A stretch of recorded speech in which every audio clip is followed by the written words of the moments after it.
Hey everybody, welcome back. This should be the last boating video of the year, and today I'm going to show you how to winterize your inboard-outboard motor. Hi, I'm Dale, and this is Dale of All Trades. I'm constantly finding myself having to repair something, install something, or find out the hard way that something just isn't worth the money. So I figured I'd take you along for the ride, and hoping along the way to inspire you to try your hand at some repairs yourself. You can expect to see repairs, reviews, how-tos, and anything in between.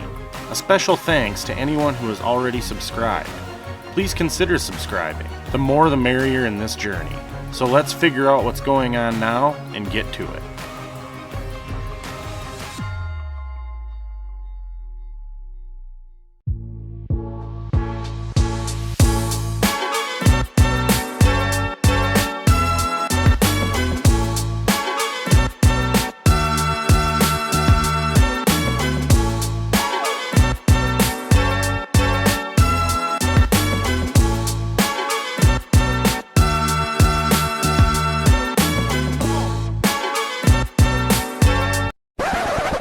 Wait a minute, this isn't a summer boating video. Unfortunately, all good things must come to an end. And if you're like me, the leaves are starting to fall, it's starting to get cold, and you gotta think about winterizing that boat. Hey everybody, welcome back. So you pushed your boat out to the end of the season just like I did. No worries, you don't have to pay tons of money to have your boat winterized. It's super simple, and I'm gonna show you how to do it today. All you need is cheap RV and marine coolant from Walmart or whatever store you prefer to shop at. Doesn't have to be super expensive. All it has to be good for is burst temperatures, -50 degrees. Now, side note, this stuff is environmentally friendly and it is non-toxic, so if your pet comes and licks it up after you're done, there's no worries. And the reason I'm saying that is it does create a big mess wherever you're doing it at. Before we jump inside the boat and get started with the actual winterization process, I have developed this system where I jack the front of the boat up as high as I can so everything drains out as quickly as it can out of the boat. Also, you're going to want your plug removed because your bilge is going to get full of water from draining the block and the antifreeze. Hey, sorry for the informal interruption here. I was editing my video and realized I forgot to mention an important stage of winterizing your boat. So before we roll into the actual process of winterizing the boat, I wanted to mention it quick before it shows up in the comments that I forgot it or skipped it. And that is fogging your engine. Now, the reason I don't do it is because when you fog the engine, you essentially foul your plugs out. So that's just another thing you have to replace in the spring, spark plugs that is. And I just don't feel it's necessary. I've had lots of small engines in my life that you're supposed to winterize by fogging them for long-term storage. And to me, winter months just isn't super long-term. And to fog an engine, it's to reduce the risk of rust buildup in your cylinders. You don't fog, generally speaking, a classic car if you're going to store it. And it's essentially the same type of engine. So I personally just skip this step. If it's something you want to do, no problem, that's awesome. It's just a preventative maintenance thing. So without too much more rambling on, I apologize for that. Let's get into the video. Okay, the very first step is going to be draining your block to the lowest point possible. Now this is going to take about 4 or even 5 to 6 gallons of antifreeze depending on what boat you have. This is a 4-cylinder, so I have half the work of a V8. You can also use this video for reference on a V8. The only real difference is going to be you're going to have 2 manifolds to drain and 2 manifolds to put coolant in.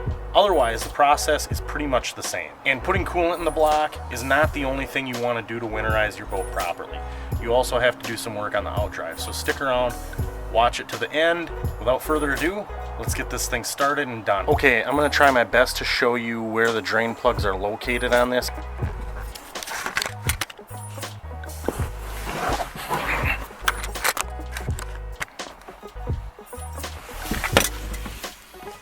Okay, that is the drain plug on the block, and then there's the drain plug on the manifold. They're both by each other. Crack them open and let the water drain.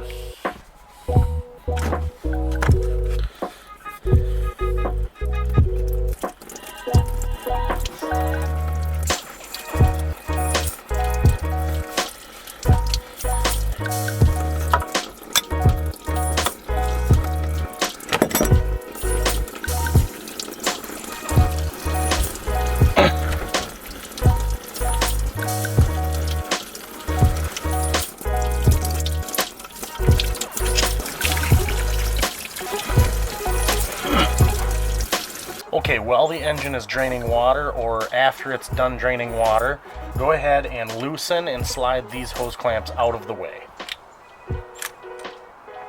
I like to do the block first, so go ahead and remove this hose, just like so. Also, put your drain plugs back in for this stage. What you want to do is you want to take your antifreeze and pour it directly into this hose, and you will see water come out as it pushes it up. And you want to go until you get the same color that's going in coming back out.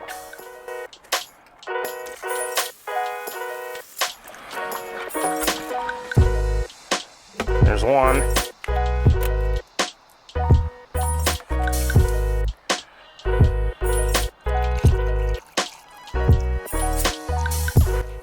There it comes out.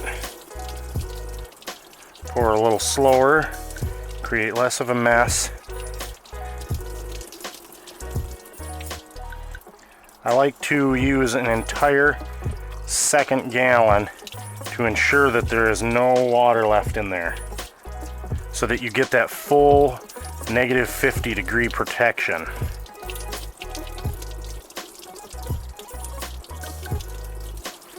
Keep pouring. You can see it's coming out the same color as what it's going in. That's what you want. So now that you're done with that, go ahead and hook this hose back up. Now you want to move on to your exhaust water inlet. These can be a bit of a bear to get off. This is such a small hose and it has such a tight bend. It will come off.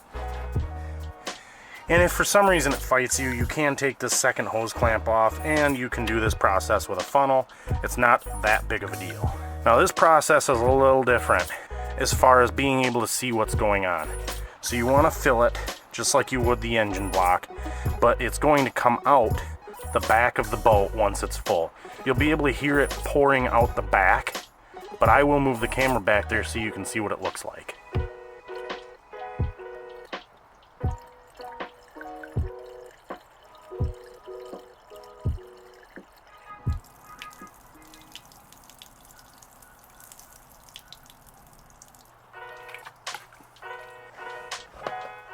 Once you're done with that, you can go ahead and hook your exhaust hose back up and clamp it. Now, if you have a V8, all you have to do is duplicate everything you just did here and do it on the other side. Alright, once you have completed this hose and this hose for putting the antifreeze in, you can move to your main inlet hose, which is tucked right underneath your exhaust hose. So go ahead, loosen your hose clamp and slide that hose off. Now this one is a little bit smaller diameter and a kind of awkward angle, so I like to put a funnel in here. And what this is winterizing is your outdrive down to the impeller in case there is any residual water in there.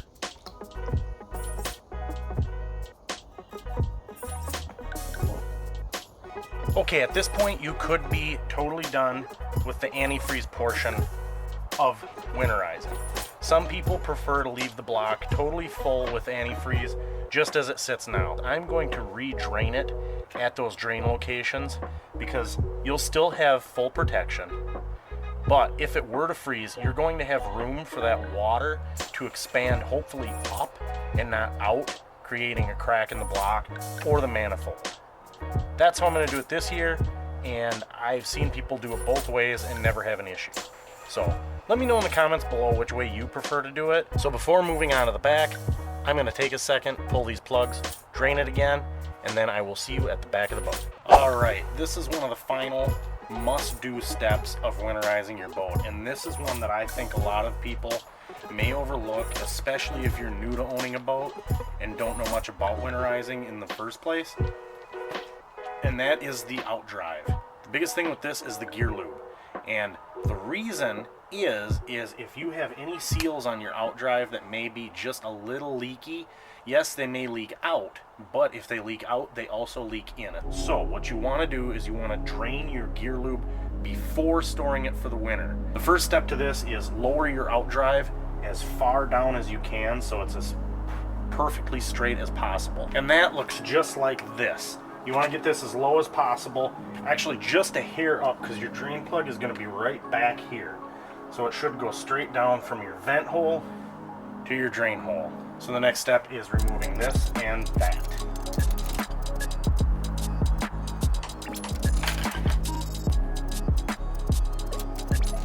Another little bonus tip here is make sure you try to keep track of these seals. They'll sometimes get stuck inside here or on the drain plug. You can lose them, and if you lose them, they're going to inevitably leak, and they may leak pretty bad. Now this process takes a while because it's a tiny drain hole, tiny little vent tube. So it's going to take its time. Wait until it is not coming out anymore at all. You're also going to know if your Outdrive has any leaks because it's going to come out kind of chocolate milk looking like. You're going to be able to tell that it just doesn't look quite right. Depending on how much water comes out, it may be a sign that it's time to have your Outdrive serviced and have new seals put in. So now we just wait for it to drain and then move on to the next step, which is adding the new gear oil. Well, I let my gear oil drain out because that can be time consuming. I'm going to go over some of the bonus tips. If you have a little bit of a fancier setup or a higher end boat that has a sink and a toilet or anything like that, go ahead and drain those systems of any water that you possibly can. Drain that out until it doesn't pump anymore, and then disconnect the feed hose to the water pump from the tank, put it into your antifreeze jug, pump that through your pump a little bit, because if that pump freezes, it's shot.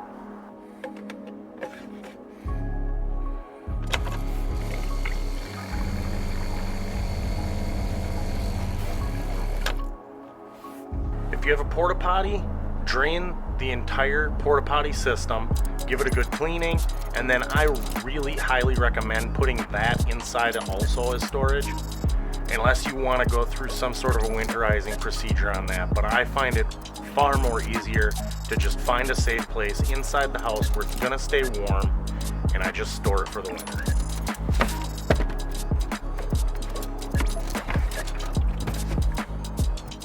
Okay, my catch pan is pretty much full. There is still a very, very small trickle. So when this is all done, you want to go ahead and pick yourself up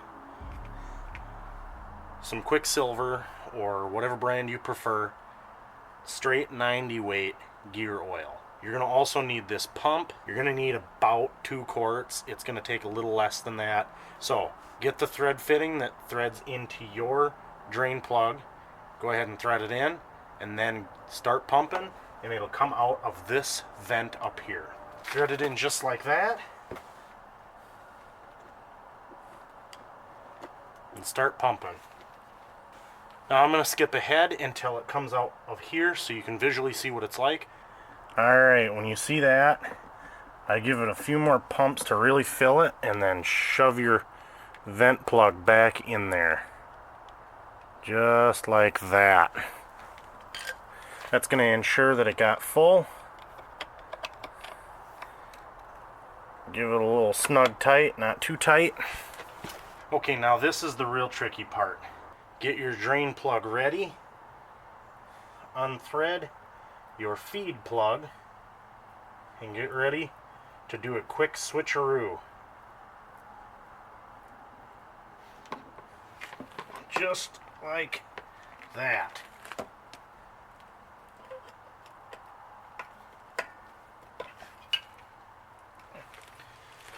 There, that's all there is to it.